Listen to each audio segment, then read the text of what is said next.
And we are live here. Welcome to the Fantasy Point stream. Have an exciting show for you guys today. We're talking high stakes tournaments, maybe some redraft talk, all combined into one with a returning guest to the podcast.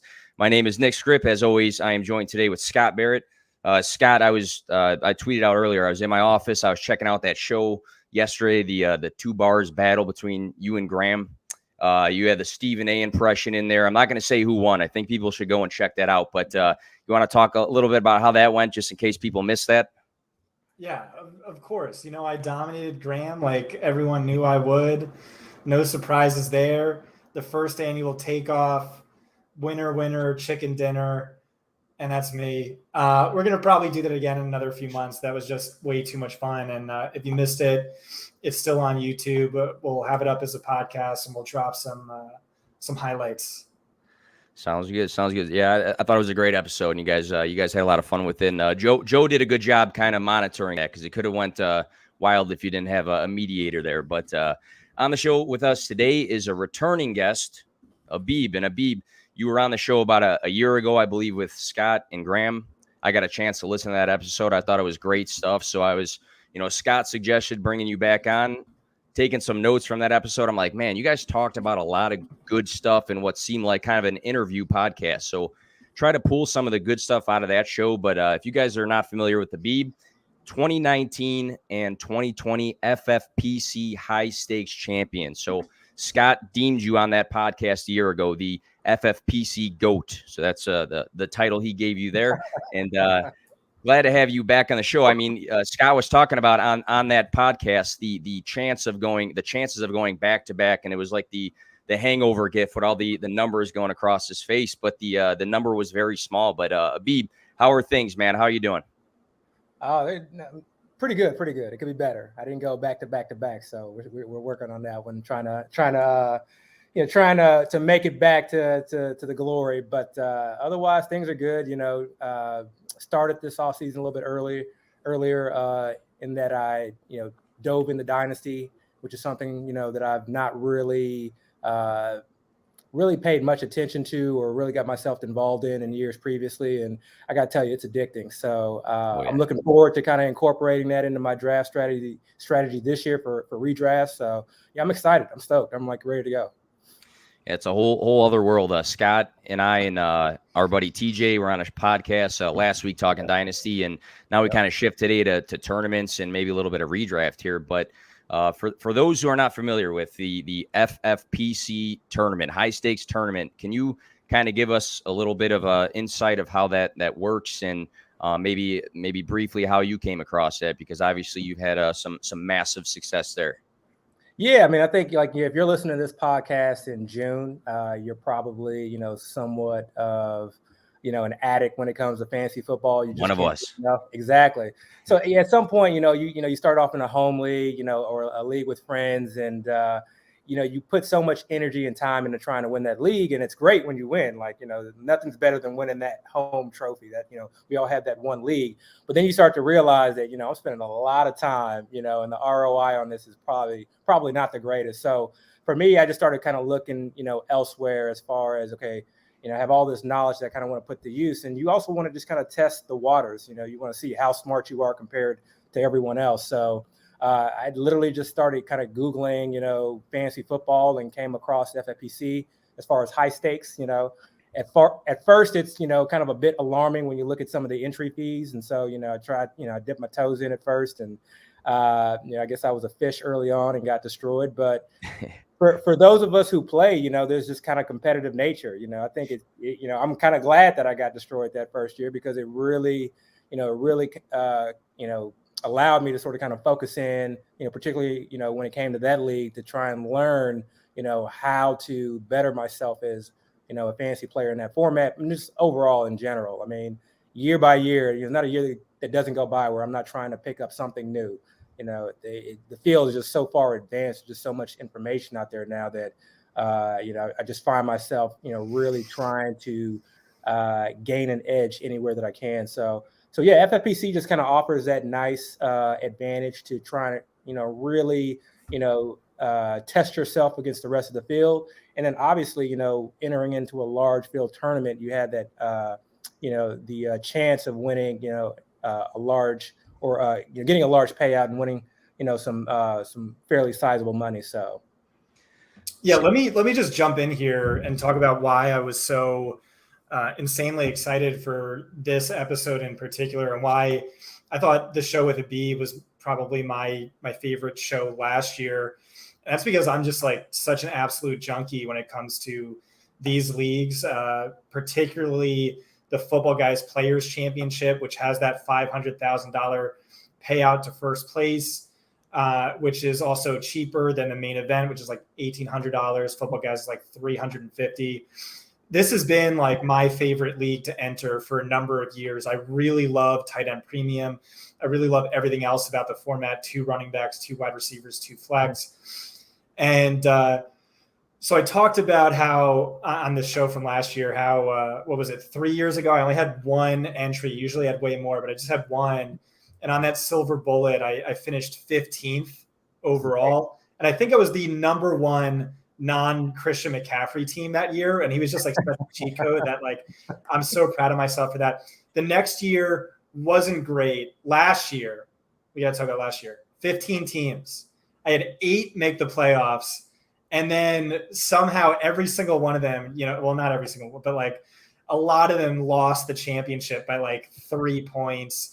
2.2 point, which is so heartbreaking. I came out ahead. I came out profitable, but when I had 8 of 15 in the playoffs, I was thinking with heavy exposure to Cam Akers, J.K. Dobbins, Raheem Mostert, mind you, things were a little bit more exciting. But yeah, so I love this format. I'm going to have another 15 teams this year. I can't help myself. It's Wednesday. I have all these articles to write. I'm killing myself. I have to start waivers. Oh my God, I can't believe it. I'm going to be up till 4 a.m. But I can't help myself. I love it so much. And there is no one better to talk about than a living legend in Abib Agbetoba. The man did the impossible. He won first place in the Football Guys Players Championship back-to-back years, $500,000 year 1, $500,000 year 2. I did the math on last year's show, or I tried to do the math, but it's like how many teams are there? Like 80,000 teams. You only had 60 teams in each year. Like the chances of that, if you assume that Abib just got lucky and he's just like a perfectly average player, the chances are better to get struck by lightning like 3 times in the same day in different towns than it is to, pull off what Abib did. So absolute legend. So excited to chat with you about this format. You said you're playing some Dynasty leagues. Are you playing FFPC Dynasty leagues? How many teams do you have at this point? What's your strategy? Let's just dedicate like 90 seconds to that. Yeah. I'm currently in 2. One is I would consider it high stake, particularly because this is my first year. So Mr. Millionaire, who's also a doctor. I say you and I are different. Yeah, it's not called cheap, but I'm frugal. What is this, $800,000 entry? No, it's $750. But it's the first year, and it's a super. How many decimals are on that 750? That's it. How many zeros at the end? Not 00. All right. But it's a super flex, and I was, fortunate enough to. It was a startup, and I was fortunate enough to get the first overall pick. So I didn't overthink it too much. Went Allen, so at least got a nice anchor on that team. Made some trades. I think that's the most fun part about Dynasty, and the part that I was kind of learning as I was like drafting. Luckily, it was a slow draft. Is like trying to value these trades and what it means. I had a good sense of understanding that, okay, obviously you want the younger players, up and coming players, ascending players, and trying to, kind of downgrade some of the veterans. But yeah, it's, people are kind of offering you, 23rd, first and second, and really kind of just, needing to understand how good this 2023 class is supposed to be, apparently. It's fun. It's fun. Because the one thing I do love to do is trade. Like I love to trade. And you can't do that in the tournament league. So this will kind of scratch that itch as well.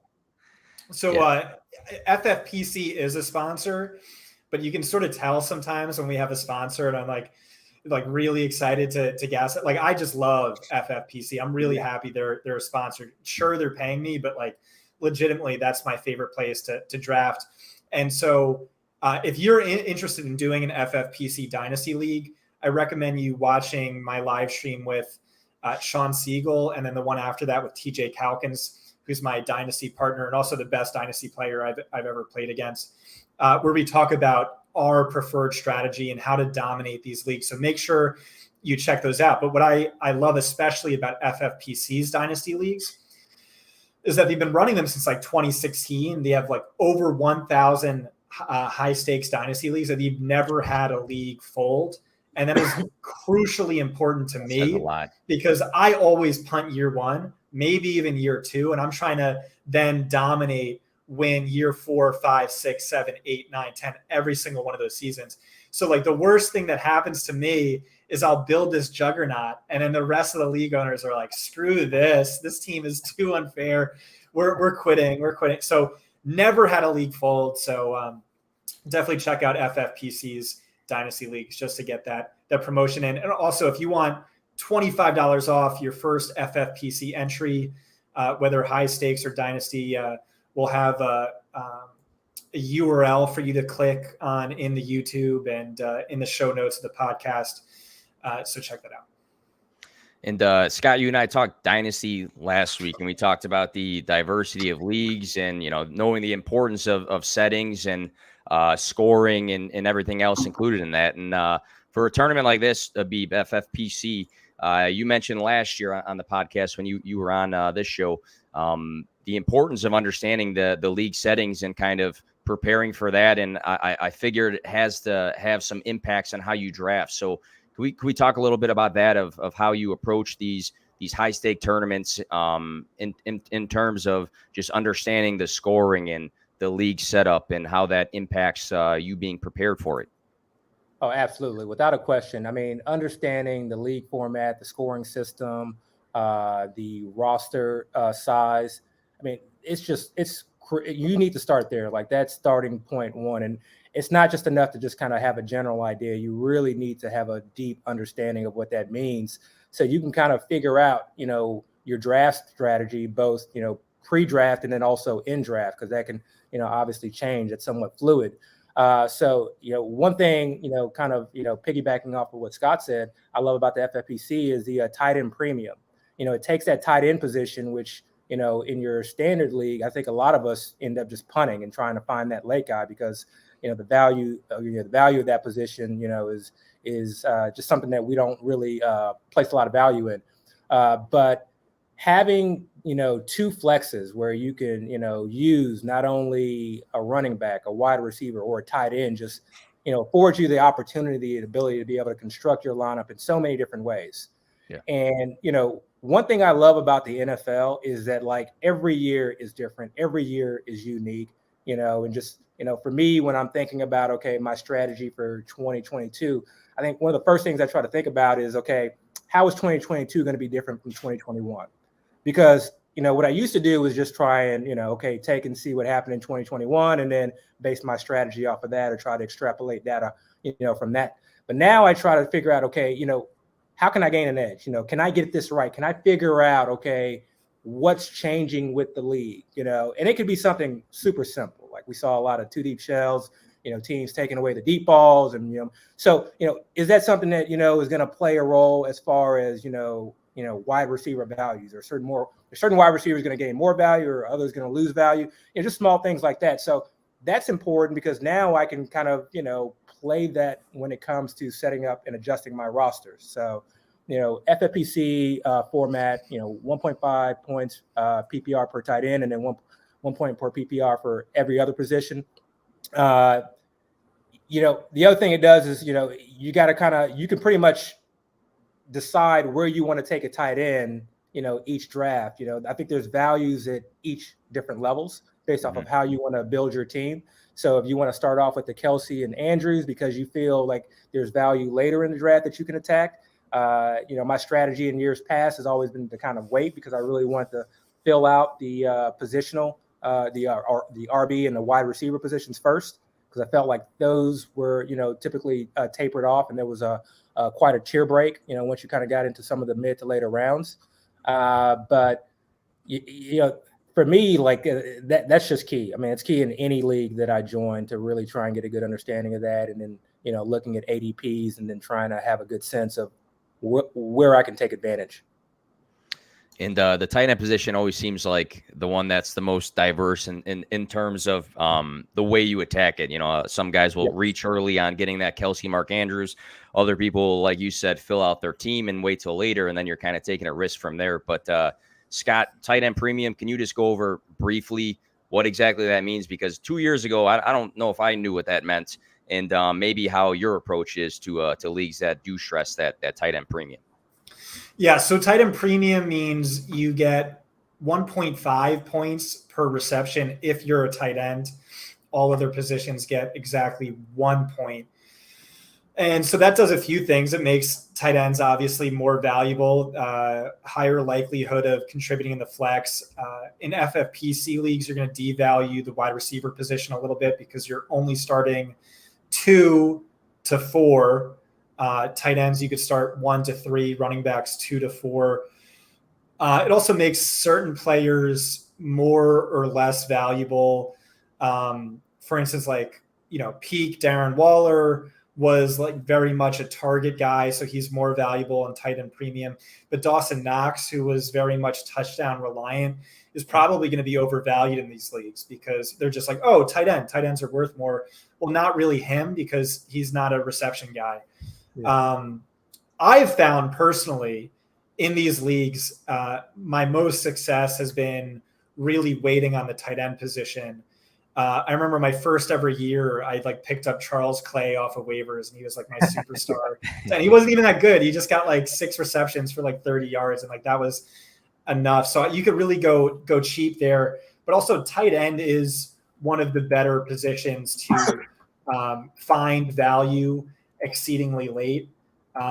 If you look back over the last few seasons, George Kittle in 2018, Eric Ebron in 2018, Mark Andrews in 2019, Darren Waller in 2019, Logan Thomas 2020, Robert Tonyan 2020, Dalton Schultz last year, Rob Gronkowski last year. All of those guys, super late round guys who finished as fringe, mid-range tight ends. And if you read Anatomy of a League Winner, I really talk about that, where that is one of the better positions to find premium producers extremely late. But let's dive into this a little bit, Abib. Your specific strategy.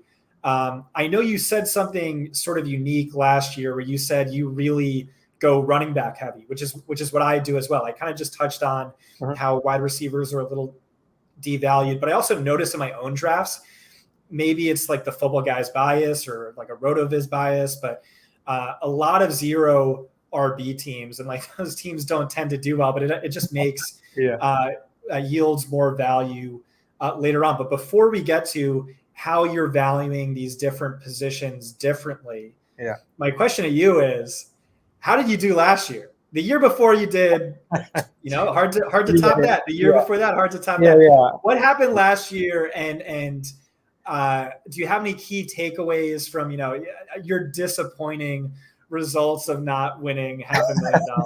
Yeah, Abib's we were focusing on the good here, man. What are we doing? No. This is important. I mean, I don't. To be quite honest, I don't even remember winning. I just remember losing, and I'm focusing on that. I think for me, that's what drives me. But last year, I mean, from a money standpoint, it was profitable. I think about half of my teams, I think about, let's say 56% or so made the playoffs. And then about 40% ended up making the actual tournament. But I didn't have any teams that were really, contenders for the money. And that's just because I lacked any Burrow Chase stacks. So, all in all, I think it was a decent year. I felt like I was not happy. I think I took a lot of risk last year. I'm not one to sort of kind of harp on, okay, I didn't succeed, so I got to change this up, or this is the reason why I failed, so I need to drastically change this. I want to be a little bit more kind of analytical with it, trust the process in certain ways, but then also reevaluate it in others. And so one thing I think I did a little bit more so last year was really get aggressive with guys coming off of injuries. And I think that kind of hurt me in a few leagues. But sometimes it's warranted. And sometimes I think, when they're kind of very, very close to that timeline, I think now, particularly going into 2022, those players are probably going to be fading a little bit more often. Yeah, I will just say as a friend, like variance is a thing. You won the Millie Maker week 6, you won it week 7, and it's week 8. You nearly profited. It's not time to just throw everything out the window. But yeah, so you did say one thing. You did say you maybe injury risk. You embraced it a little too much. I will say that's a lesson I had to learn the hard way. Where it's like quote unquote injury discounts like Adam Thielen, I'm on that all day. It's like a super fluke ankle injury. I think he's going to be fine. I don't view him as injury prone, digging into the broader sample, things like that. Where I totally fade injuries are players like Jamison Williams, John Mechie, Michael Thomas, Chris Godwin, and where it's like uncertain timetables to return, I really avoid that. And Saquon Barkley. So I was really on the fence with Saquon Barkley last year. I ended up having massive exposure because our injury guy, I'm going to throw him under the bus right now, our injury guy who is excellent and works for an MLB team was like, this is a once in a lifetime opportunity. Saquon's going to be good to go. And I'm staring at the picture where his left quad looks like my torso and his right quad looks like my forearm. And I'm like, are you sure? And he's like, yeah. Go in on this. You're talking to a guy who like tore his ACL twice. Like I know. And the second time I tore was 9 months after the first one because I was an idiot in the gym trying to play with a bunch of 20-year-olds. So this was something that I had personally experienced, something that I knew. But to your point, like I had listened in, like this is like a generational talent. And I agree. And it's not, I don't blame him whatsoever because we were kind of getting a discount. But what I'm doing is those positions, those wide receiver positions, those running back positions, first year off of ACL, it takes some time to trust that knee. It really, really does. So, unless you're just in an amazing situation, I think I'm going to avoid. There are very few players where I think we're able to do that. Cooper Kupp is one that comes to mind that I think was able to kind of come back fairly quickly. But for the most part, like I'm 100% with you. Michael Thomas, I'm kind of on the fence about. But then, he's a tricky one. Yeah, but then a guy like C-Mac, like I'm all over C-Mac this year. I'm all over Barkley. Oh hell yeah! The idea of injury-prone players, I don't. I'll work with. It's a redraft, so you can add and drop players. But guys, kind of starting off a bit limp and gimp, I'm going to probably avoid. But so just on Saquon, like I really like him this year, especially at this discount. I talked to Dr. Chow, Pro Football Doc on Twitter. What was it in 2018? And he was like, steer clear of Dalvin Cook. Always fade running backs coming off of ACL injuries. People look at that one freak year from Adrian Peterson, but like that guy is just like a genetic anomaly. So like throw that out really, because your first year back from an ACL, much higher injury risk, and also like efficiency isn't as great. And just again, look at Saquon's, the difference in the size between his legs and stuff like that. And that's exactly what happened with Saquon, bunch of injuries. That's exactly what happened with Dalvin Cook. And then the next year he was like, no, go all in on Dalvin Cook. It's the year after an ACL. He's going to be 100%. And he absolutely smashed and like was one of my like most valuable players that year. So I agree injuries get tricky, but that's sort of like a general guideline for how I'm looking at it. So, but it almost always when someone's like, oh, we're optimistic he'll be back by week 3, you have no idea. Could be week 9, could be forever. Look like Michael Thomas last year. So I got to throw this out there just because I'm curious myself. So a guy like J.K. Dobbins is getting some hype. There was a clip that came out which was from last year. But people thought it was from this year, and they were all hyped up like, man, he just knocked over the coach. But it was from last year because of what happened with Saquon. Do you guys like fade a guy like that because it's a similar situation? I know I'm not an Edwin Porras, but what's your thoughts there before we move on?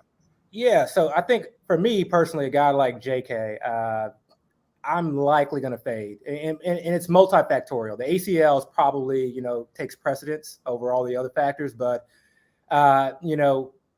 we just haven't seen Lamar target his running backs the way that I would like. So we're already kind of losing with receptions unless they kind of make that shift. And we could potentially see that it's a possibility. And then we also have a running quarterback. Lamar didn't score a lot of running TDs last year. So that may likely regress to where he scores more TDs this year. And so JK, you're really relying on those rushing yards and the TDs. And he was a monster his rookie year. So it's definitely well within the realm of possibilities. But when I need, 3 or 4 different things to happen before a guy can really pay off value, I'm really trying to avoid it. And this is normally not like me, but rounds 3 to 6, oh my God, it's just there's so many different wide receivers. I definitely think there's some landmines. I feel like this is like the wide receiver dead zone. Yeah. I feel like there's a lot of good, but there's definitely some landmines. But there are so many wide receivers that I want to get. And so I'm really just trying to get as many different of the combination of those 3 or 4 wide receivers within that range that I can. So, a guy like JK, unless maybe I'll have a couple of shares here or there, but for the most part, I'll probably be off of them. I just realized I was spitting medical stuff, and you're a legitimate doctor.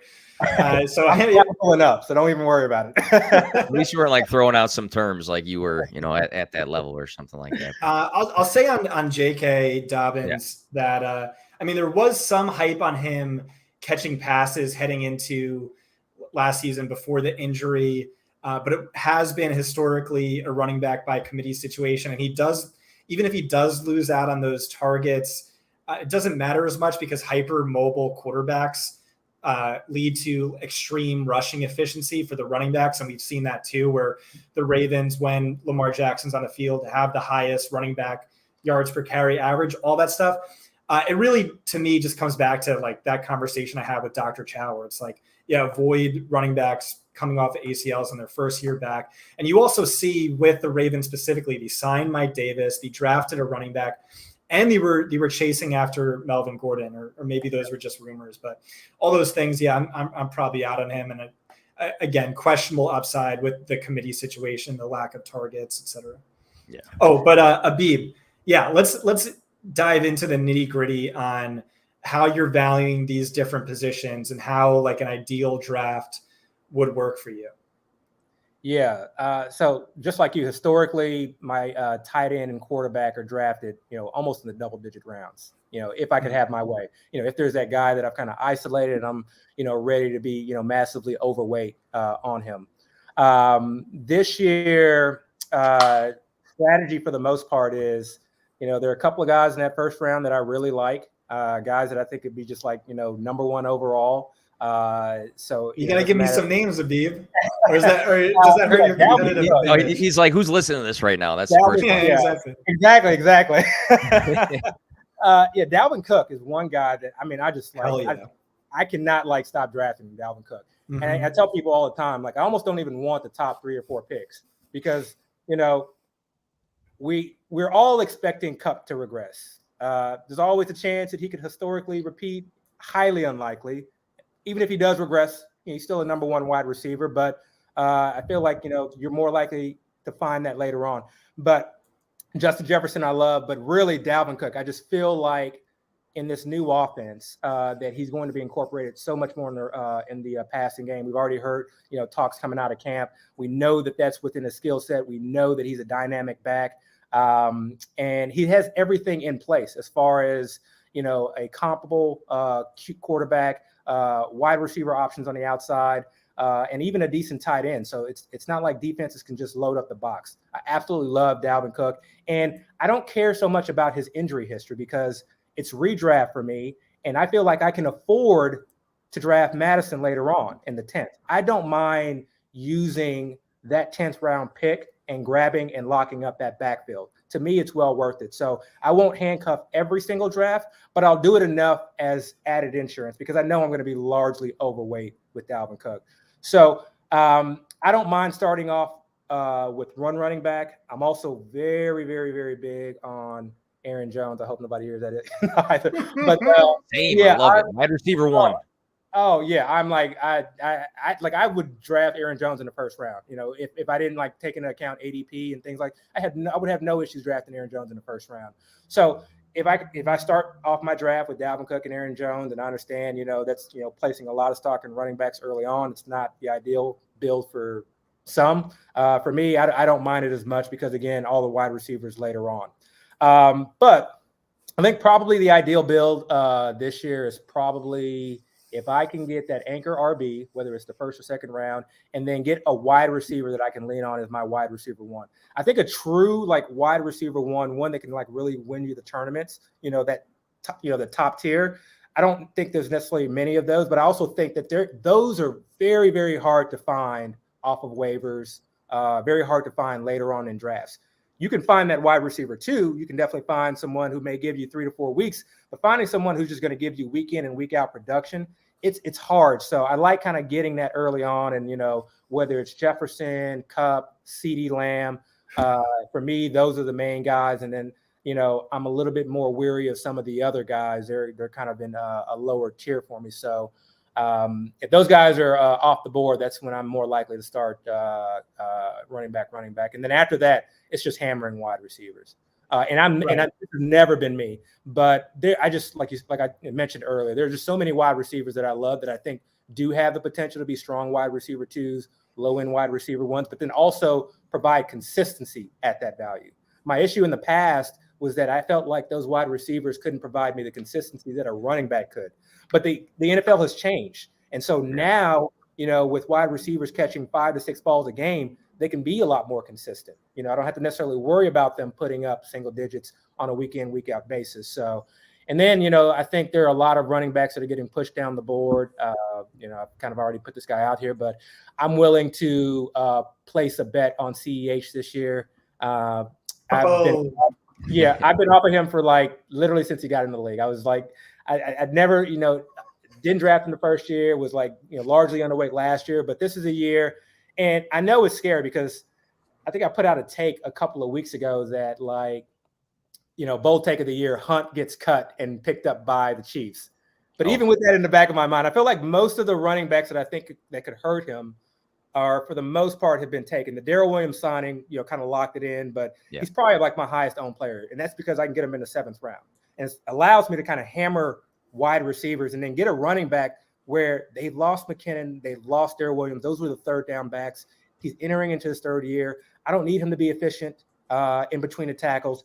Andy Reid, for some reason, always, or not always, but seemingly has his pass receiving catch in at the goal line as well. We saw it with Williams. We saw it with McKinnon. So I like that because I think a lot of people are thinking Ronald Jones is going to come in and eat up a lot of carries. He can eat up all the in between the 20 carries he wants. Like I don't mind that whatsoever, but we're still going to see, you know, CEH, you know, granted they don't add anyone else in there. So that's one. I know it's risky, but I'm you know, willing to take that shot. And then a couple of other guys who I think I can kind of get late, who can buy me some time until, you know, some of the handcuffs start seeing some time due to injuries. Yeah, I just have to speak on CEH, who is like, I don't know if any player has hurt me as much as CEH. I was so he's getting flashbacks all in on him. Andy Reid was like, Andy Reid, they drafted him. The day they drafted him, said he's already better than Brian Westbrook ever was. Wow. Patrick Mahomes wanted this pick. He knew this was the pick before the draft even started.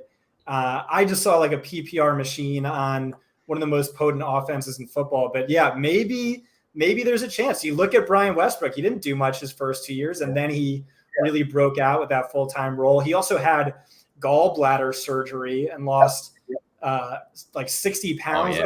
Trimmed down to 160 pounds last year.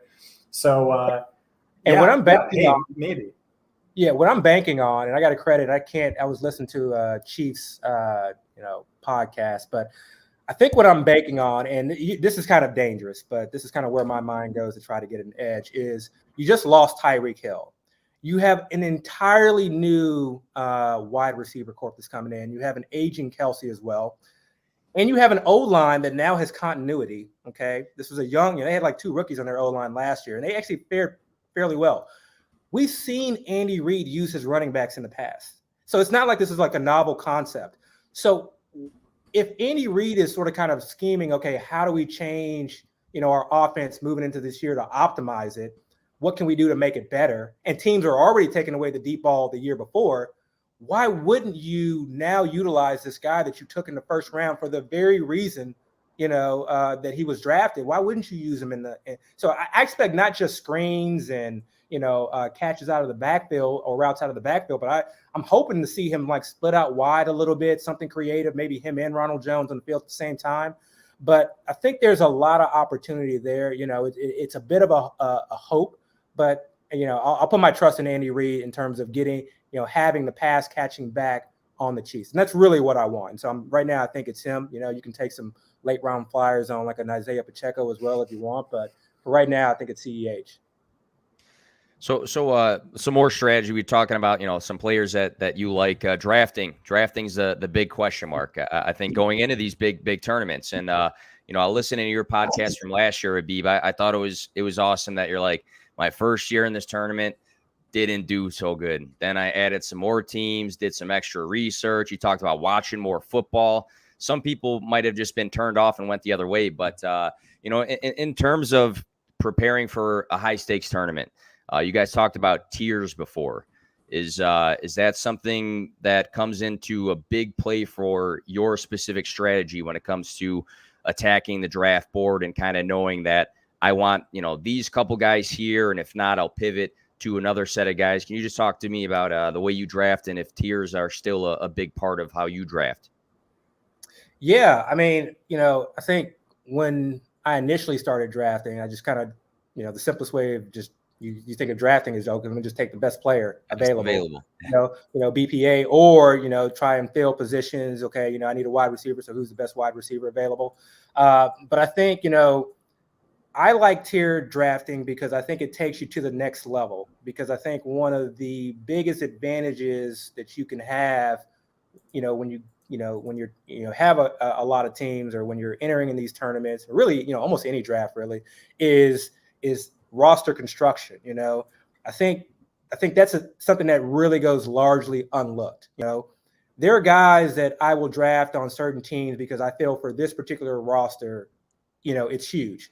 And so me being able to kind of have tiers as I draft allows me to be able to kind of navigate. It also just, it preps you. There's certain guys that I feel very comfortable with drafting. If I miss out on a guy, he's right there. We've all kind of been there. You get sniped and now you're on tilt. And now you're like drastically searching. You're like researching.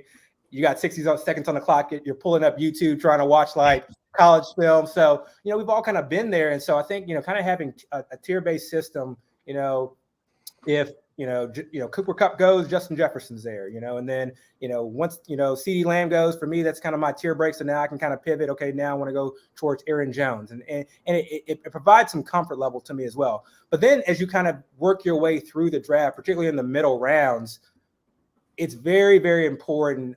And I think this year more than any, when it comes to that large second or third tier wide receivers, because I want, ideally a tier one, I want ideally a tier two, and then I want as many of the tier three guys as possible. And so having tiers will, allow me to know, okay, how many of those guys are left and who's going to make it back to me. And if one doesn't make it back to me, maybe I need to, go ahead and reach and take him now, and then I'll look at my running backs tier and see that, maybe that's a lot large, that's very vast, or tier, 3 and 4 aren't that different to me. So I'm okay sort of kind of, missing out on those positions. Same thing with the tight end position, particularly in like a tight end premium league, if you're, you're doing your first FFPC football guys tournament, you're going to feel some angst when you see a bunch of tight ends go, because you're going to feel like, oh, that's a position I need to fill. It's a tight end premium league. But if you have your tier system in front of you, you're not going to go ahead and reach for a Dalton Schultz when you see, Kyle Pitts go off the board. So it's just very, very helpful. I think that's a big part of kind of understanding that too. Is just like we see, the top 3 running backs go, and then it goes off in our head that we automatically need to grab that fourth right there. If you go on the Fantasy Points website, I got it to my left there. I'm checking it out. You guys, Scott, I'm sure you're highly involved with this, but you guys have everything laid out, not just in order of how players rank, but each tier. Is that difficult to put together, or what's your thought process, Scott, when you guys are putting this together? Because it's I mean, it looks great. It's tiered by color, and I think it helps drafting big time. Yeah, I don't know. I've just sort of always intuitively ranked and drafted by tiers. It just makes sense. Some players are going to rank very closely together, and you never want to be starting a brand new tier. Ideally, you're always drafting at the tail end of a tier. But that's pretty much how I draft.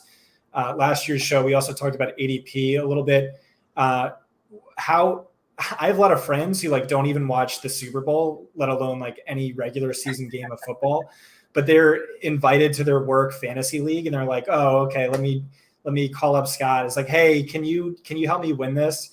And so all I'll do is I'll give them 10 sentences as a guideline, where it's draft running back in the first 2 rounds, draft wide receiver the next 6 rounds, and then draft a quarterback, then a tight end. And then I'll give them ADP, whatever ADP they're drafting on, whether that's NFL.com, Yahoo, or ESPN. And then I'll give them the rankings. And I'll say, print out both sheets. And then as players get drafted, cross them off of both sheets. The one sheet, our rankings, tells you how good a player is.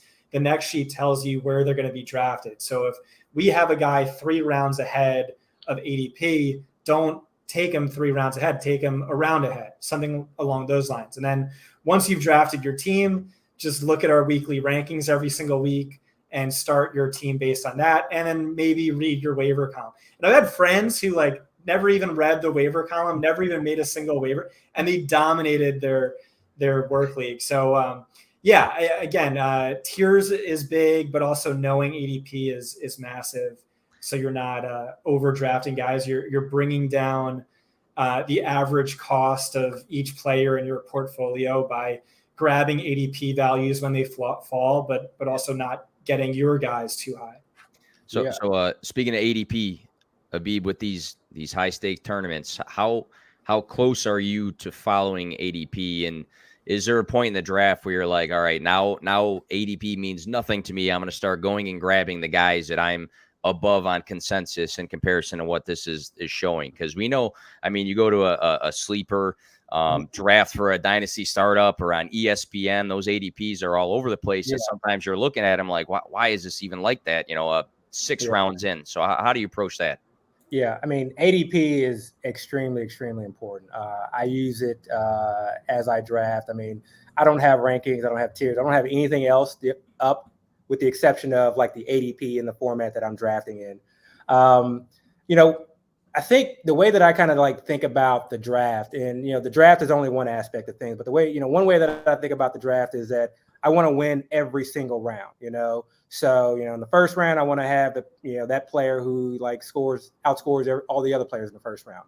And, and then kind of subsequent rounds, a guy that I draft in the 4th, I want him to perform at a 2nd round value. A guy that I draft in the 6th, I want him to, perform at a 4th round value, and so on. And I feel like if I can kind of win as often as possible, and then I can kind of get a guy in the 13th to perform at a 4th round value, that really sort of kind of puts me ahead of the field. So that's kind of how I'm approaching it. And so understanding that with ADP is that, if I'm super high on this guy in the 13th round, I'm just dead set that this guy is going to massively outperform where he's currently going.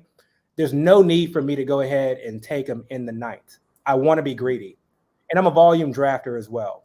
So I have to kind of understand that. I also have to understand as a volume drafter that I can slightly affect ADP a little bit too as well. So if I'm constantly taking Dalvin Cook at 3 overall, then his ADP is going to shoot up, and that's not what I want, So, I want to add in a little bit of diversification, but ideally, you want to do, I want to do 2 things. I want to draft the guys that score the most fantasy points, and I want to draft them at value, and I just constantly try and remember that. Now, when I start getting into kind of more competitive drafts, guys who are FFPC, you can kind of, look at the owners and see how many badges they've had, or you may start to kind of, become familiar with some of the names. Research on the league, man, the league mates. Yeah. Yeah. So, in those types of leagues, guys aren't typically going to fall. And so you got to be, sometimes I'm a little bit more careful in those leagues. So, main event, extremely competitive. And in that particular format, unlike the football guys where you're having to kind of put up 2,000, for a league, the guys are fairly sharp. I mean, the industry just all as a whole is just a lot more sharp than it used to be. In those particular formats, like that's when I may jump ADP now for my target guys. There's a guy that is going into 6th, but hell, I think he can perform at an, for instance, I'll give Brandon Cooks as a guy right now. Right now I'm not going to draft him before his ADP. Ideally going to try to get him in the 6th, back in the 5th, and just keep jabbing at him there. As we get closer towards the season, or I'm in the main event and drafts become more competitive, that's a guy. If I'm drafting 1, 2, 3, and that 4 or 5 turn, I may just take him there. Like I may just not even wait it. I know he's not going to come back to me, but maybe I value him over the other guys in that tier. So it depends on the who you're drafting against, the format, but ideally you can wait. Ideally, you can catch value because that's really how you win. At some point, you're going to have to draft a guy that's going to outperform his ADP. And with these big tournaments, and Scott, you've had experience with this specific tournament as well as when I look at like a draft, it's very, very different. But when I look at like a DraftKings set a lineup tournament, you see people who win often that went and swung for the fence at X player, and because they had that guy at a certain spot, they separate themselves. For this kind of tournament, how do you kind of balance out? We're talking about ADP, but it kind of relates to ADP. How do you balance like swinging for the fences to be different, but like having that margin of safety when you are drafting? Because again, you want to be different, but you also don't want to screw up your whole draft with the picture making at certain spots. Any thoughts there?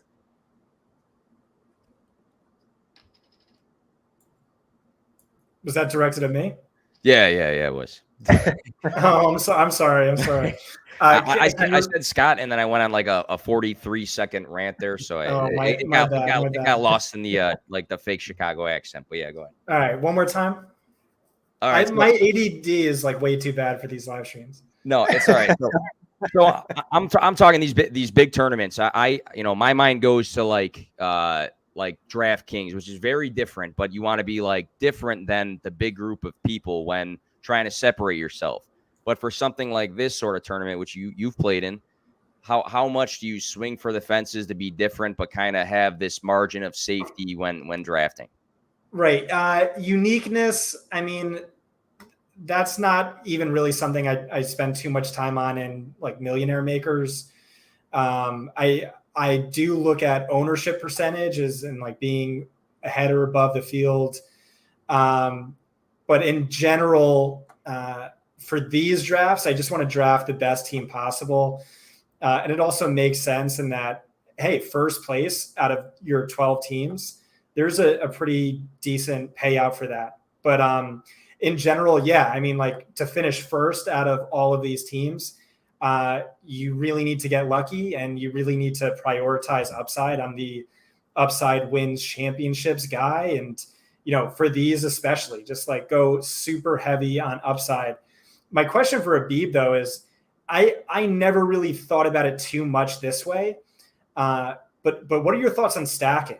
Like you said you're drafting Alexander Mattison to pair with Dalvin Cook, which raises your floor at the cost of your ceiling typically.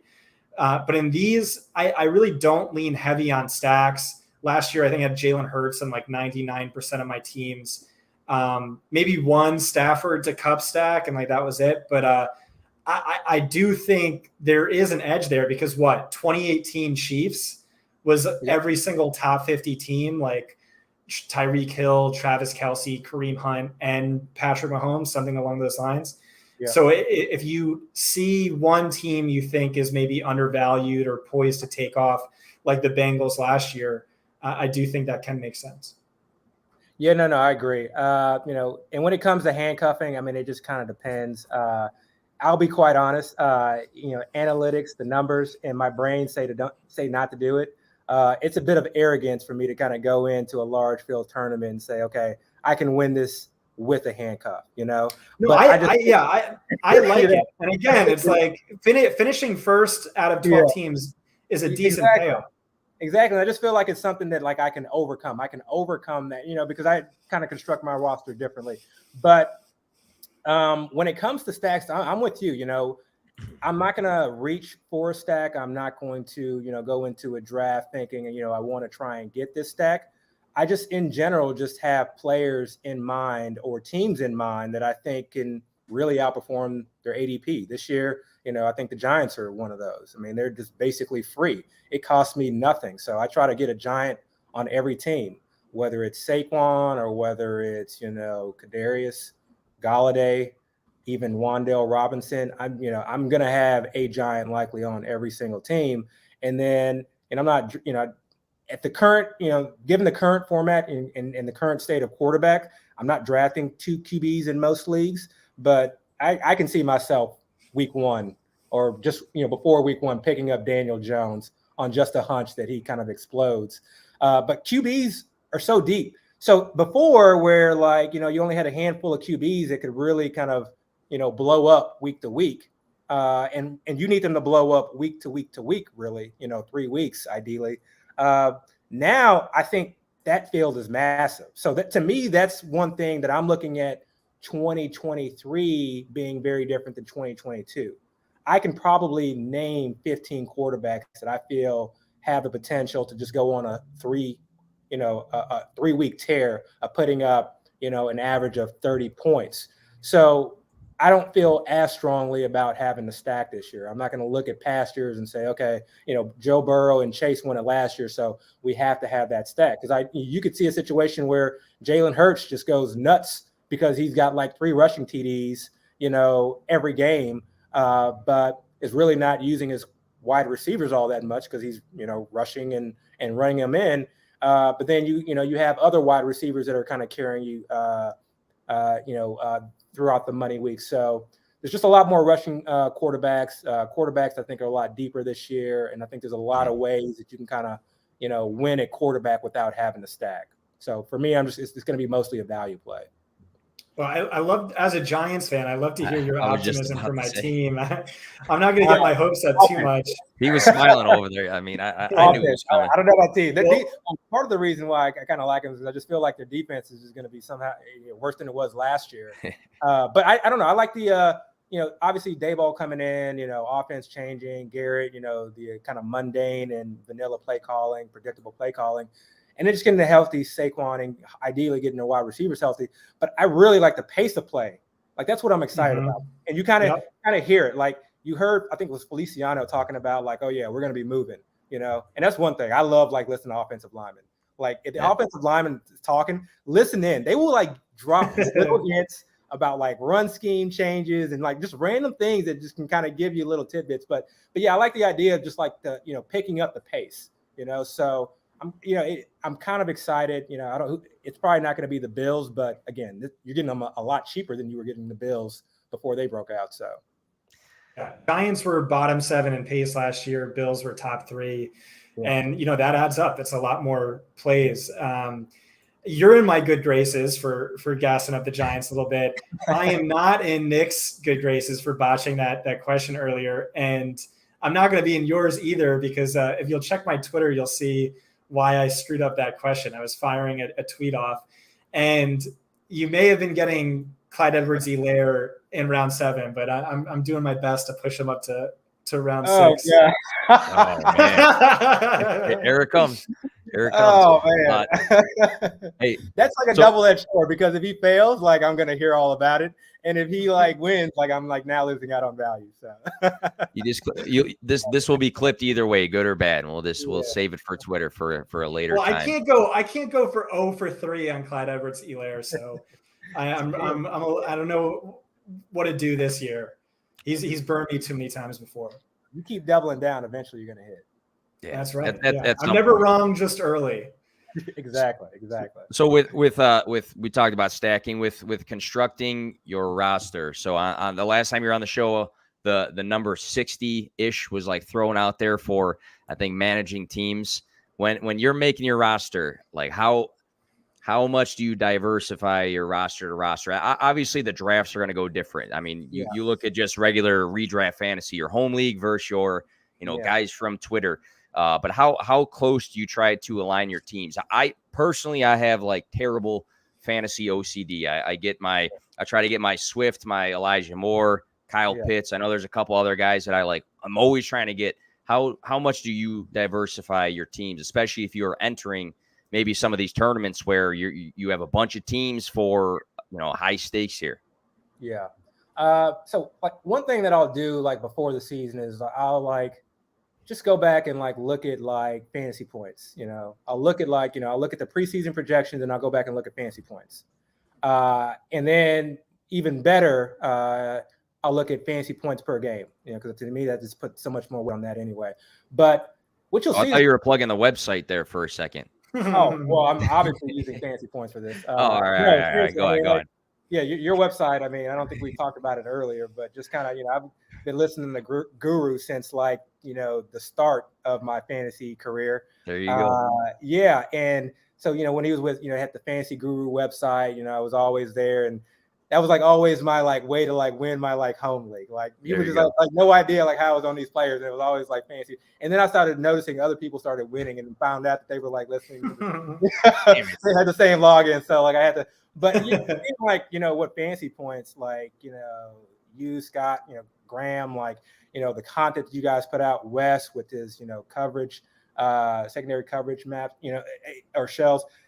I mean, it's just, there's just so much information on there. So it's extremely helpful. And it forces you to like learn more about the game, like you go from just kind of learning the players and watching them score fantasy points to trying to understand defenses, run schemes, secondary, and then start now, diving into, collegiate, and dynasty. So I think it's important, especially because everyone's just kind of getting, smarter. So, sorry, I forgot your first question. Diversifying your roster. Like I was saying, I'm like OCD about it. I'm trying to get too many guys on the same teams. Other people, they're like, if I'm paying all this money, I'm making everything different. How do you approach that, especially for these big tournaments? Yeah, so I felt like last year was the first year where I like really tried to diversify, and clearly I didn't get the result that I wanted. But I don't think that was the issue. I think the way that I was diversifying was just like not optimal. And I think what I'm going to do this year is more focus in on my tiers. So when I talk about the tiers, it's not just that, okay, I have, all those wide receiver threes in the same tier. There's certain guys that are at ADP that people are very, very high on that I just, will not draft in that tier. There's a guy like Allen Robinson, at least where we currently sit, based off of kind of what I saw last year. I just don't want to draft him where he's currently going. So may I have like one or two shares here or there, possibly, at value, but for the most part, that's going to be a guy that I'm just, not going to focus so much on diversifying. And it could come back to bite me, but there are a lot of other guys in that tier that I want. And so I'm going to focus in on diversifying from that standpoint. It's very hard to kind of get, Mooney, Cook, Bateman, and a number of other guys that I'm kind of high on all on the same team because they all kind of go in the same area. So I kind of have to adjust that a little bit. And then when it comes to quarterbacks as well, I mean, there's just, like I said, there's a handful of quarterbacks that I feel, to me, it's not so much, who's going to finish as the overall number one QB, because yes, that's important. And I want to win my league and, those points will help out. But it's understanding that I have no clue what's going to happen from week 15 to 17. Like, I don't know who's going to go off, So I need to make sure that I have as many guys that I think can go off so that if I'm in that position, I have as many bullets to fire as possible. And then hopefully I have that, Burrow Chase combination, or I have the Kamara from years previously. Because if you don't have that guy who just like puts up 40, 50 fantasy points, you're hurting, Or if you didn't have him on enough teams or a team that didn't make it to the tournament. So as someone who kind of does a lot of, there's a lot of teams, I think I have to diversify just to increase my odds of winning. You the same way, Scott? Or you pretty diverse with your rosters year to year, or you try to stay in the same, like, I don't know. Obviously, you're not going to have the whole roster the same, but you might have that same like core of 4 or 5 guys you try to get everywhere. Yeah, I kind of just go all in on my guys, and maybe that's not always optimal, but that's generally what I do. And when I talk to the pros, like Aaron H is the unquestioned best ball GOAT, he'll say he's very fairly even. He never wants to be above 20% or below 5% on anyone in like the first 5 rounds. But like the final 5 rounds, like he'll have guys with like 99% exposure and things like that. Also, we were talking about stacks. I did have one stack last year I loved, which was Aaron Rodgers plus like all of the Denver wide receivers, like with the rumors he might go there. Oh, yeah, I just thought like everyone was undervalued. And then if he goes there, like the all jump 5 rounds in ADP, I'm like the only one with that stack. I just thought like the upside was incredible there. But Abib, let's kind of just do a walkthrough of like an ideal FFPC draft. I already stepped on your toes. I tweeted out a CEH hype tweet. Hopefully you're not gonna reject me to come on the show next year after that. But so I'll give out like how I'm looking at the different positions, and you could tell me if you agree or disagree. I'll just say last year, again, I had a ton of round 1 Saquon. Round 2, it was like Najee or Mixon every single draft. And then like the next 4 rounds were all wide receivers, a lot of Cooper Kupp, some Debo, never on the same team, a ton of Adam Thielen, lots of Keenan Allen. But tight end, I would really push the limits. Luckily, I had like Dalton Schultz on almost every single team, Jalen Hurts on like almost literally every single team, except for maybe one Stafford team. And then defense, I would just get whichever defense has the best streaming matchup in week 1. So let's or because like I can't be bothered to stream, I'll just overdraft the top defense. But all right, so looking at quarterback ADP, I'm probably never going to draft Josh Allen, Patrick Mahomes, Justin Herbert, Lamar Jackson, the top 4 quarterbacks all going in the top 60. Maybe Kyler Murray, pick 65. Joe Burrow, not going to draft. And then if we're talking tiers, the final tier, I see Matthew Stafford at QB 11. I feel good about that. And then Trey Lance, QB 14. And maybe if I could even get both. And then the only other guy after that, well, maybe Justin Fields, but probably not. Maybe like Deshaun Watson as like an upside play. He's just there for like the final 6 games or something, but probably not. So I guess like, and I, like you, I do prefer a late quarterback approach. So probably, Stafford round 8 or 9, Trey Lance round 9, 10. What do you think about that? No, I think I 100% agree. The problem right now is if you hop into a football guy's league right now, is that a lot of those quarterbacks that you mentioned, the Lamars, the Kylers, the Jalen Hurts, are going in like 8th, 9th round at times. Oh, wow. Okay. Yeah, so it is extremely hard to pass that up. And so with the idea that we may see their ADPs shift and rise, because that's just typically what happens with quarterbacks, I think. Right now, I'm trying to hammer and get my ownership of those guys right now. If I like gun to my head, I had to pick one. It's Kyler and Hurts. I go back and forth as far as like which one I want on a given day. I just need Kyler to see the middle of the field or be able to see the middle of the field. So I'm hoping with McBride and Hurts that will happen. But yeah, I love those guys. But yeah, I think probably if that's the ADP or we end up at the ADP that you just sort of kind of listed out, it's just going to be Trey Lance and whoever. It's going to be Trey Lance every single draft. To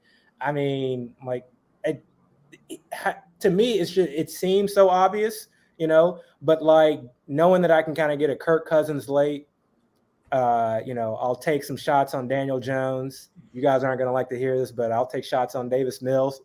There's just so many quarterbacks that I can kind of get late, the guys who I think may offer, some week-to-week upside. And if I have to stream for a bit, I will. But really, I'll probably just hang my hat on Trey Lance and then, get a soft floor guy. Because I really think Kirk Cousins could be this year's Matthew Stafford, and it's not just that, we're seeing, the Rams OC go there as a head coach, but and they open up that offense. I mean, Cousins has been kind of a low-end QB1, granted it's likely just been due to attrition, but that's been, in a prehistoric, offense, with Zimmer as head coach, a defensive-minded. Now you have an offensive-minded head coach. So I put a lot of stout value in those head coaches who are offensive guys. It's one reason why I'm probably not as high on Justin Fields. Eberflus coming over from the Colts, their O-line maybe being even worse than it was last year. So that I'm not so much high on, but, the other guys, I think, where we're seeing offensive coaches now take over, I'll take some shots on those offenses as well. Yeah, I talk about that a lot in Anatomy of a League Winner. Like a lot of times the top undervalued quarterbacks are quarterbacks in a brand new scheme. And we do typically tend to underrate that. Like you said, he was always a fringe low-end QB1 at worst. And like, to me, it's like, oh, well, what is that worth? A low-end QB1 is like basically worthless. But I think you're right. I think there's some untapped potential there. And what you said about hammering those top 5 quarterbacks early, like right now, is so smart. Because in August, which is probably going to be your most profitable month, that's when the fish come out to play and they start drafting quarterbacks in like round 1, round 2. Yeah. And right now you have the seasoned vets who are like, oh, I just never take a top 6 quarterback. So that's probably where the value is. I think that's really smart. Moving on to the running back position. Like I said, I typically try to get 2 running backs with my first 3 picks. Mm-hmm. And then an RB3 I feel good about potentially sliding into my flex spot. So like we talked about Dalvin Cook, who's currently RB6, which is extremely stupid. Leonard Fournette, RB12. Saquon Barkley, RB14. Zeke Elliott, RB16. I feel really, really good about that. You get into the RB30 range, RB27. CEH would be a great one. Miles Sanders, maybe like 6 spots later. Don't love him, but that's just fine value. And then maybe there's another upside running back a little bit later. You talked about Alexander Madison or a Ramondre Stevenson or someone along those lines. And then I'm just done at the position. Really just 3 running backs I feel really good about, maybe a 4th or a final round handcuff. And then I just load up on wide receivers. No, I think I agree. I think what I'm doing this year is like you said, trying, if I can get that anchor and ideally a second RB that I feel very confident in, I try to do that and then just, pound wide receivers for a while. Cause I think I can get a wide receiver in almost every round. Your boy Thielen was going in the 7th. And I love the article that you put out because it really kind of opened my mind. Sometimes we don't realize the biases we have. You don't realize the sour taste that a player left in your mouth. And it takes an article like that to realize, okay, you know what, like it was kind of fluky. And he's always kind of been there. And I think the idea that a player is going to give you 16, 17 weeks of production, for the most part, I just eliminate. And I think it's made me a better player. Because now I can open up my draft strategy. There's a guy like one of my favorite guys to draft right now is like Russell Gage. I don't care if it's 4 weeks of just like that wide receiver 2 role. Even if it's just that is so valuable because now guess what I get to do? I get to like get a D-Hop a little bit later. I get to gamble on a Michael Thomas. I get to, play the waiver wire and try to, I get to wait for one of these handcuffs or one of these guys that I just kind of wanted to take a wait and see approach on. I'm a penny over a Walker kind of guy, but that first week, I'm not going to want to start, Rashad Penny. I'm going to kind of want to see it first. Right. So you're a guy like, Russell Gage, you just get to do so much with. And so I think the same thing with Adam Thielen, when he plays, when he's healthy, like on any given week, he can put up 15 to 20 points. He may score 2 TDs. He already has that built-in relationship. And who knows what role he's going to be playing in this offense. God forbid it's that Cooper Kupp role, and then everybody goes nuts when he outscores Justin Jefferson. You never know. Like, you never know. The biggest trigger for a Jefferson manager. But you never know. But that's a guy, so guys like that, you can kind of get later. So I'm really trying to hammer those guys. I do try to load up on like some of these running backs that I think can potentially explode in the right situation. Madison's a little bit too expensive for me. So I think I'm starting that process a little bit later on. Like usually I'm getting Gronk because he's just free right now. But like I think like rounds 10 and 11 is when I start to kind of see the well dry up from guys that I feel very comfortable with.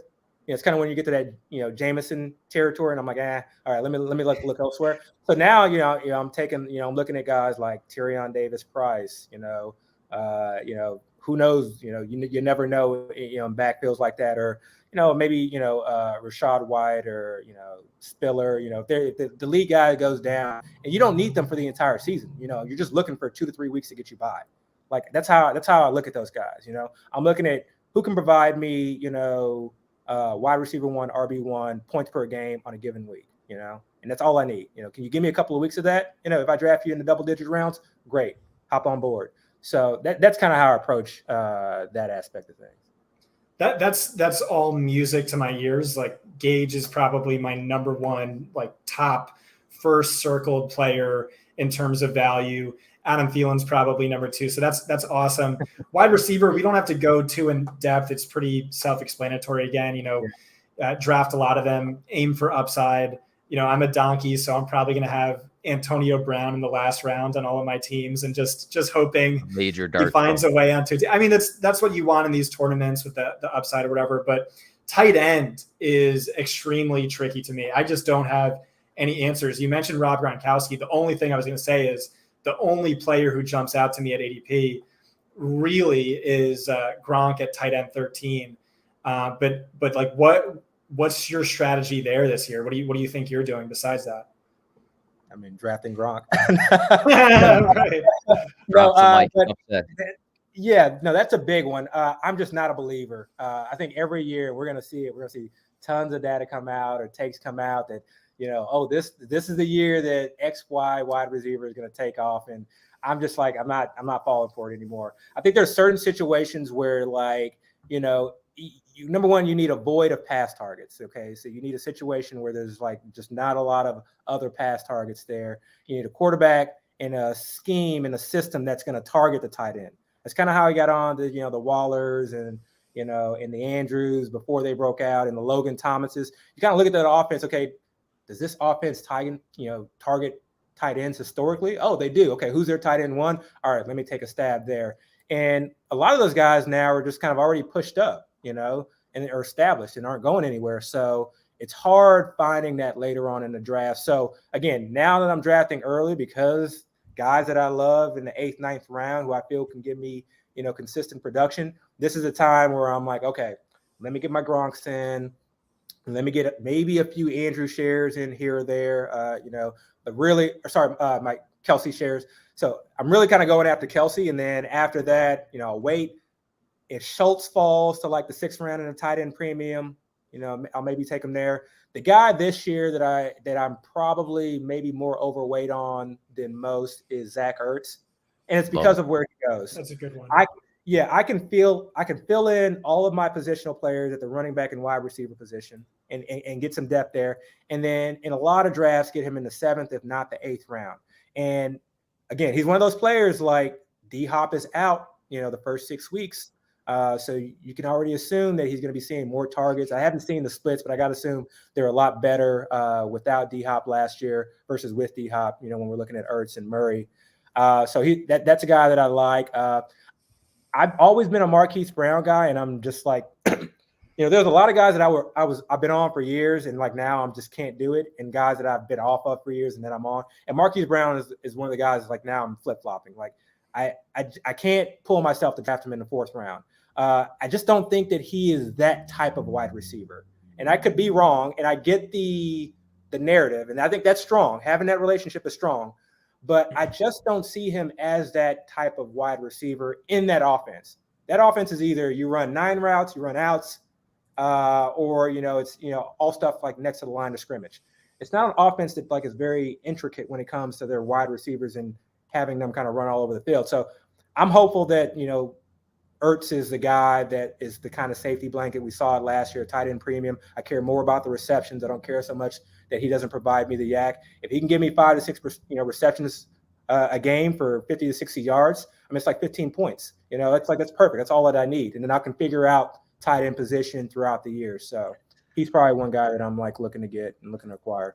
Which I feel like not enough people have really talked about. I feel like everybody's so focused in on Hollywood Brown being on like this lone island when Ertz the last handful of weeks of the Cardinals season, 11, 13, 9, and 10 targets. And if you're looking for a room that's a little bit empty right now, that's why I mean, further down the list, and I know everybody talks, lately about like a guy like Cole Kmet, but you look at like an empty room right now, and that's what the Cardinals kind of are with that Hopkins suspension. I'm surprised Ertz has not been more of a talk this offseason based off of what I've seen. I feel like they are going to probably run a little bit more 12 personnel, especially those first few weeks. They obviously spent some draft capital on a tight end, and we may see him slot in, right away. But he's a do it everything tight end, which means likely your first year you're going to be blocking before he kind of really takes off. So I'll kind of get in on Ertz now before McBride kind of takes over as like their lead dog. But they paid Ertz too. I mean, the contract speaks volumes as well. So that's a situation I like. Kingsbury bothers me and irks me a little bit because I think his offense is one that kind of defenses have really. So I just need him to maybe kind of open things up, be a little bit more creative. But that offense just has just Kyler Murray in general has a potential to explode. He can throw for 5,000 yards, run for 800 yards, and like run for double-digit TDs if he wanted to. Like it could be a massive year. Just all has to come together. So I'll throw a couple of chips on that offense. Nick, you want to guess what Kyle Pitts' ADP is? ADP just for the tight. God, I want to say he is like 11. Something over. He's 19. He's right. above Aaron Jones. He's above Deebo Samuel. How much Kyle Pitts are going to have, Abib? Very little. So this kind of gets back to your diversification question. So right now I currently have one share, and that's because I knew what the ADP was going in. You just mentioned it, and it was a mid-third round share. And he's just one of those players that it's unlikely we're going to see his ADP drop as we get closer to the season. He's going to have some catch. Somebody's going to have some quote.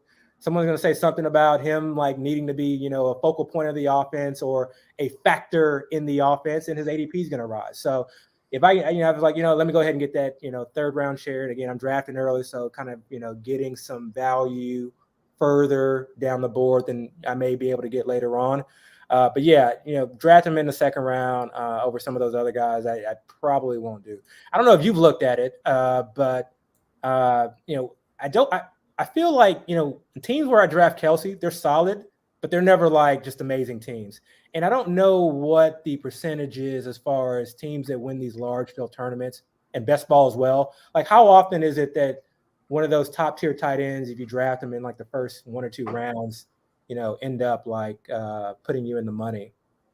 I think that'd be interesting to look at. Yeah, I've never looked at that. I'm inclined to think that the opportunity cost is too high just because like the top power law players in these drafts by winning percentage from what I have looked at it's the top 3 running backs, 1 wide receiver, 2 running backs, and then like 4 wide receivers.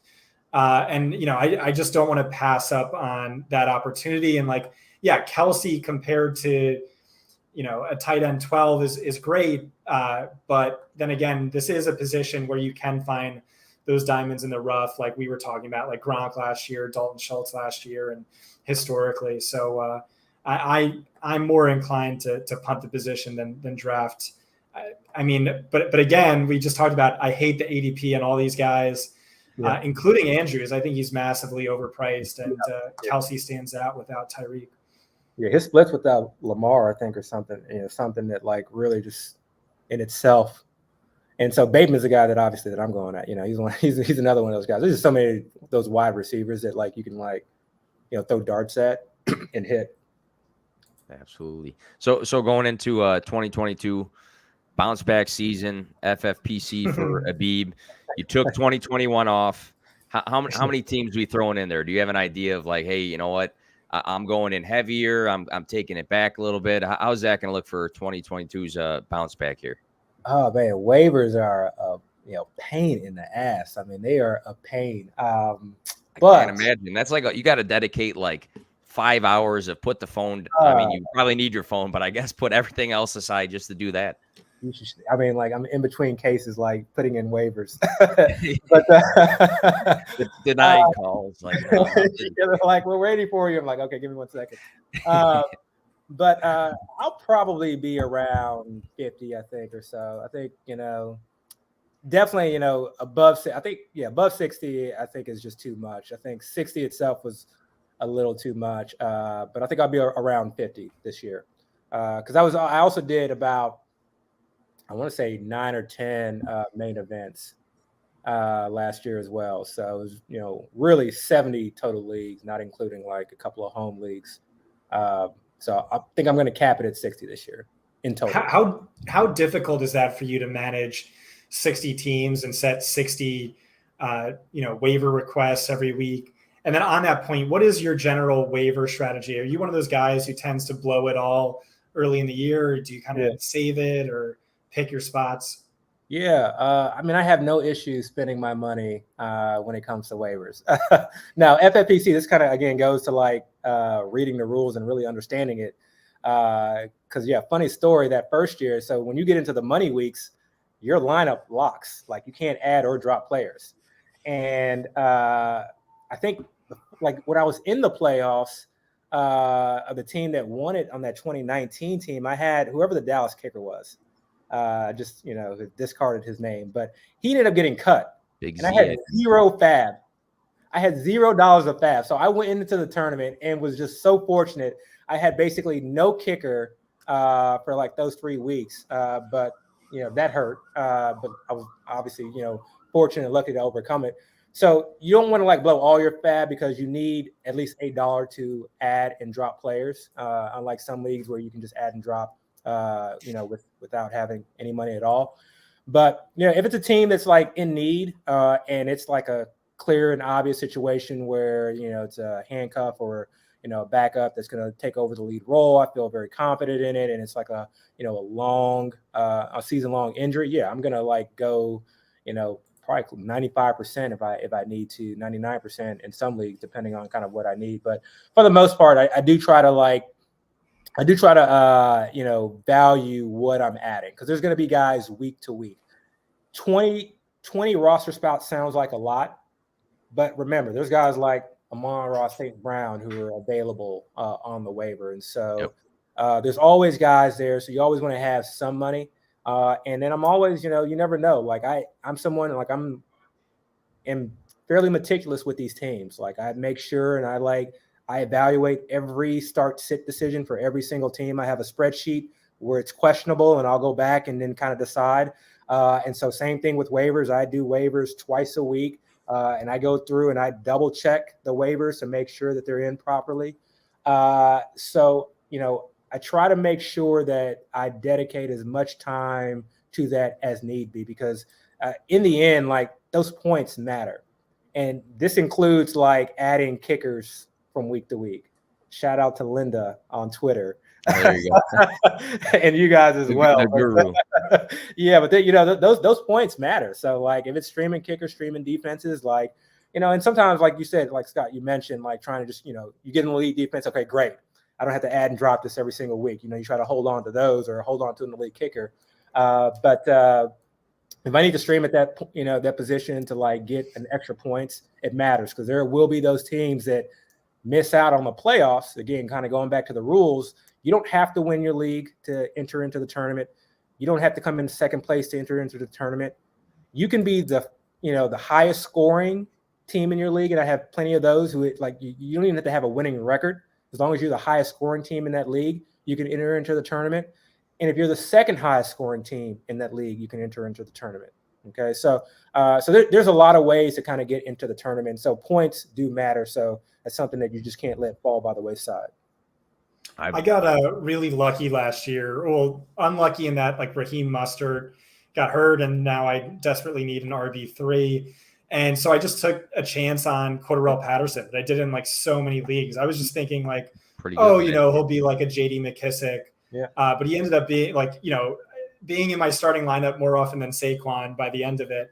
I love to just completely, and that's part of the reason why like I like this upside wins championship strategy. I always take Antonio Brown in the last round because it's like, oh, if he's on a team, then he's going to jump 10 rounds in value by the end of drafting. If he's not, I'll just cut him and pick someone else up week one. But I love to blow my fab prematurely just because I hate, you know, putting in fab. But the best FFPC players I draft against are the ones making moves on Sunday, where like the next week I'll go to pick someone up and it's like, oh crap, this guy added him on Monday, and I've like never once done Sunday waivers. So the more effort you put into it tends to be the more you get out of it.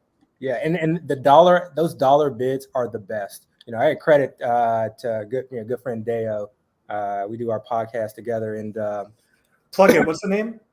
Oh yeah, 1st and 15th. So yeah, we do. You know, we try to do it weekly. It's just kind of a nice chill on the couch pod where guys are just we're just talking fantasy football and we argue. So you may like it, but yeah, he I remember when I think it was Hunt who went down, or when Chubb went down. Okay, so obviously everybody had Hunt, so immediately we went to go add Dearness Johnson. You know, because you never think about adding that RB3, but you never know, because you always, just like you mentioned, you always have to think to yourself, if I can get this guy for $1 now and something happens to Hunt, how much is he going to go for, once everyone else finds out? And so, we kind of have a motto, #stay ready. And it's all about that, what is going to happen, next week? Who are guys that I can add now? And a lot of that comes from also watching the games. Like you may see a guy just like get a lot of targets. You may notice he's getting a lot of run in the red zone or targets in the red zone, but they're just not hitting. But you see that and you're like, okay, let me put the dollar ad in now, because next week if he goes off, boom, I already got him on my team and I've had a chance to save my fab.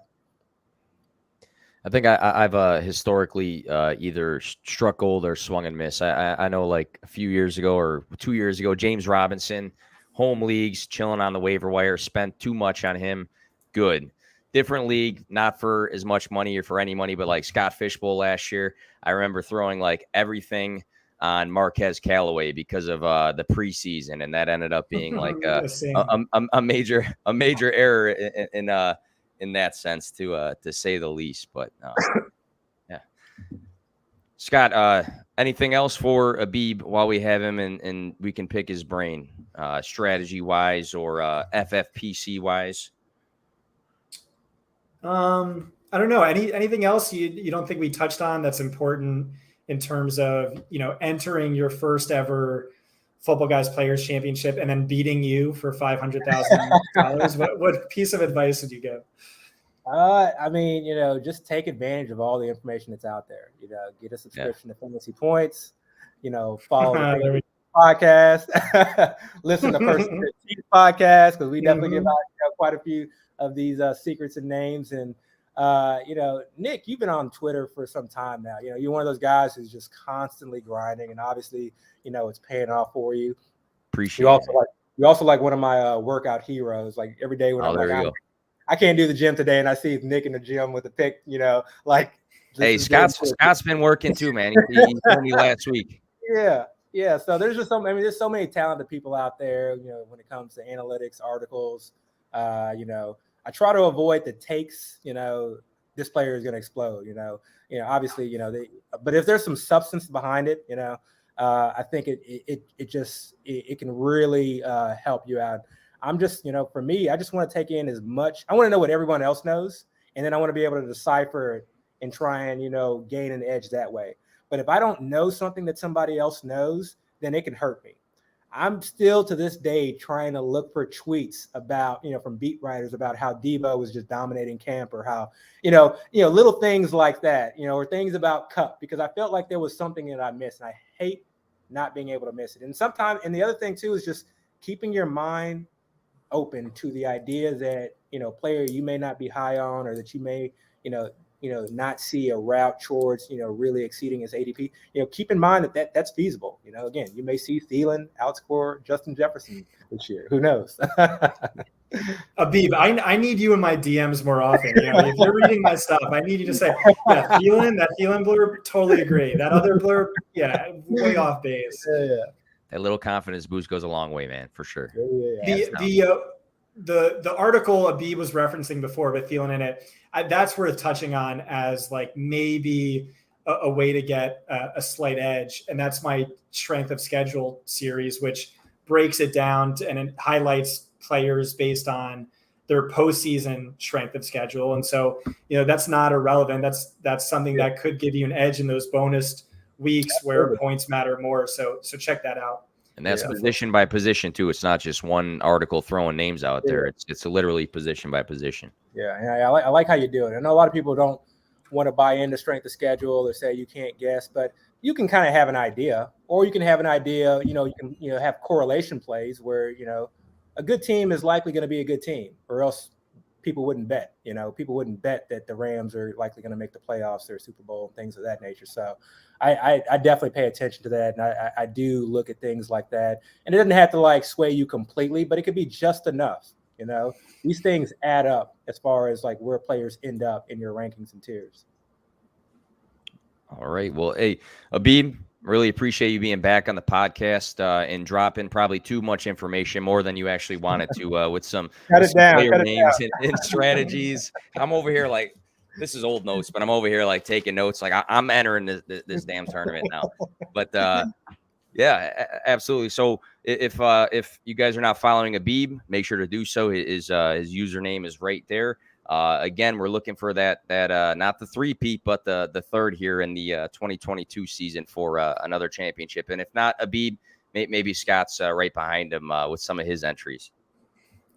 Let's go. All right, oh boy. Yeah. Thanks for tuning in, guys. Great show. Thank you, guys.